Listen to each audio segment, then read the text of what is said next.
Kembali di Kompas Siang, Saudara. Presiden Jokowi membuka sidang pleno ASEAN Ministerial Meeting on Transnational Crime pada hari ini. 10 isu kejahatan lintas negara akan dibahas untuk kemudian disepakati menjadi deklarasi Bajo.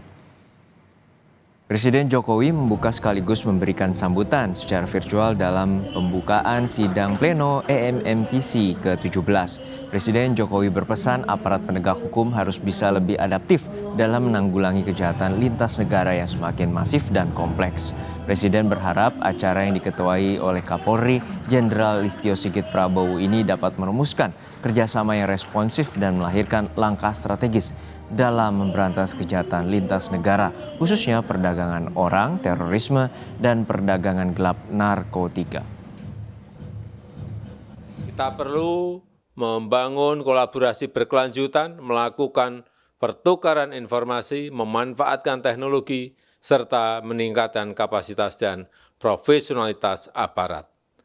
Saya berharap dalam pertemuan ini dapat dirumuskan agenda kerjasama yang responsif, yang berisi langkah-langkah strategis sehingga dapat menjaga kawasan ASEAN yang aman, yang damai dan sejahtera. Dengan mengucap Bismillahirrahmanirrahim, pertemuan ke-17 tingkat Menteri ASEAN di bidang kejahatan lintas negara saya buka secara resmi hari ini. Terima kasih. Wassalamualaikum warahmatullahi wabarakatuh.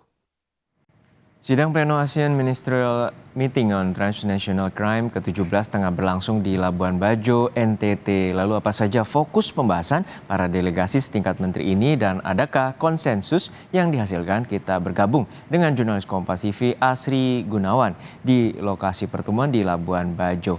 Asri, ada 10 isu soal kejahatan lintas negara yang dibahas dalam pertemuan kali ini. Lalu apa saja isu yang menjadi fokus pembahasan dan apa saja hasil dari pernyataan bersama atau deklarasi Bajo?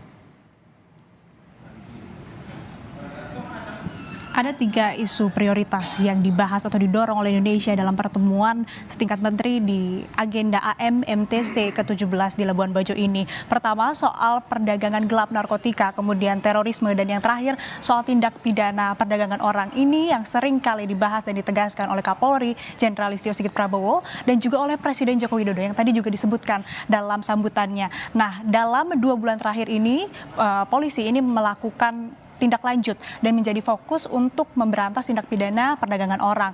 Ada 2.000 orang yang berhasil diselamatkan dan berhasil menetapkan 900 tersangka. Lantas seperti apa kerjasama dan juga bentuk-bentuk koordinasi dengan negara-negara ASEAN dalam menangani tindak pidana perdagangan orang? Kita akan membahasnya lebih lanjut dengan Kadif Humas Polri, Irjen Pol Sandi Nugroho. Selamat siang Pak Sandi, sehat? Selamat siang Mbak. Pak, yang dibahas dalam AMMTC ini yang menjadi fokus kan disebutkan oleh Pak Kapolri, oleh Pak Presiden juga adalah terkait dengan TPPO. Nah, lantas sejauh ini sudah sejauh mana dan seperti apa kerjasama antara Indonesia dengan negara-negara ASEAN?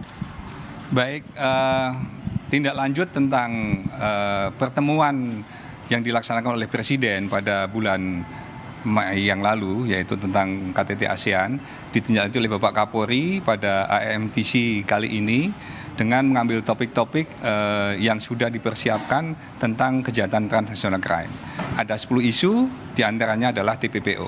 Untuk TPPO sendiri tentang tindak pidana perdagangan orang menjadi suatu hal yang sangat serius dan menjadi kesepakatan para kepala negara yang hadir pada KTT ASEAN pada waktu lalu, bukan hanya menjadi tanggung jawab atau isu tentang penegakan hukum saja, tetapi juga menjadi kewajiban atau tugas dari negara-negara ASEAN lainnya untuk melaksanakan kegiatan tentang pencegahan serta penegakan hukum yang terkait dengan TPPO.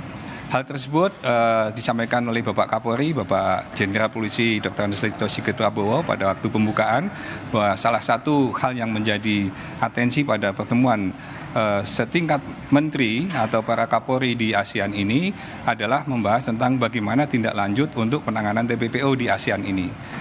TPPO yang ada saat ini sudah bagus hubungan kerjasamanya, namun akan ditingkatkan kembali dengan kerjasama tentang pencegahan TPPO, kemudian penegakan hukum yang terkait dengan TPPO, maupun perbantuan terkait dengan korban yang terkait dengan TPPO tersebut.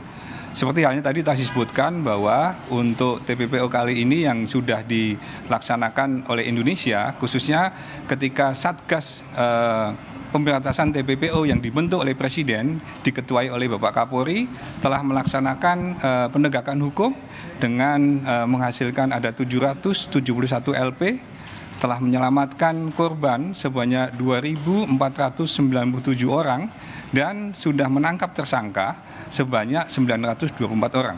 Hal itu merupakan bentuk keseriusan Polri dalam menindaklanjuti perintah Presiden dan yang sudah menjadi kesepakatan dalam kegiatan ASEAN untuk bisa dijadikan suatu pedoman bersama agar di kawasan ASEAN nantinya bisa terbebas dari TPPO. Untuk itu, selain adanya kerjasama yang terkait dengan pencegahan, tentang penegakan hukum, tentang pertolongan terhadap korban dan saksi, juga perlunya adanya peningkatan kapasitas building terhadap para pemangku kepentingan lainnya. Karena ada bagian-bagian di negara lain itu belum tentu polisi yang mengerjakan atau mungkin bidang lainnya.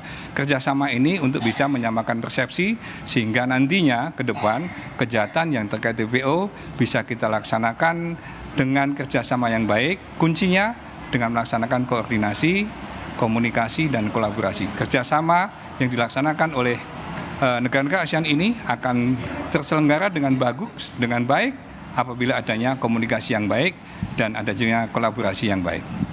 Dan yang menarik juga Pak, tidak hanya isu ataupun kejahatan lintas negara yang akan dibahas, tapi kemarin juga disebutkan oleh Kadifu Pinter ya bahwa ada kejahatan domestik yang pelakunya ini kabur atau melarikan diri ke luar negeri. Ini juga nantinya akan dibahas dalam pertemuan ini. Nah, bentuk koordinasi dan juga kerjasama seperti apa yang nantinya akan didorong? Baik,